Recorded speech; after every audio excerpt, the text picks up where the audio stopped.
1908 թվականի Օսմանյան խորհրդարանի ընտրություններում Արմեն Գարոն Էրզրումից ընտրվում է պատգամավոր։ Արմեն Գարո պատգամավորը պասիվ պատգամավոր չի։ Այս շրջանի նրա գործունեության մեջ հետարքիր է մի պահ։ Արմեն Գարոն ինքը արդեն տնտեսական գործունեությամբ զբաղված մարդ էր եւ լավ հասկանում էր Արևմտյան Հայաստանի տնտեսական ակտիվացումը ապահովելու խնդիրը։ Պատահական չէ, որ Օսմանյան խորհրդարանի իր պատգամավոր եղած առաջին շրջանում Արմեն Գարոն ակտիվ պայքար է տանում, որպեսզի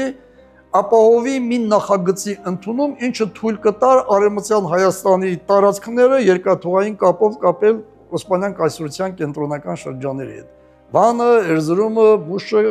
երկաթուղային կապով կապել Փոքր Ասիայի հետ եւ կայսրության մայրաքաղաքի հետ, ինչը բնականաբար կապահովեր Արևմտյան Հայաստանի տնտեսական զարգացումը։ Բայց այս ծրագիրը հանդիպում է ոչ միայն թուրքական, երիտուրքական իշխանությունների դիմադրությանը, հանդիպում է նաև անգլիացիների, ֆրանսիացիների, գերմանացիների դիմադրությանը, որոնք այսպես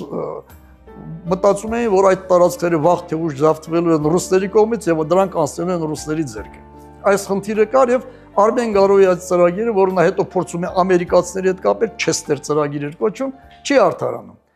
Նախագծի գլխավոր գործընկերն է Converse բանկը, ֆինանսական աշխարհի ձեր հուսալի գործընկերը։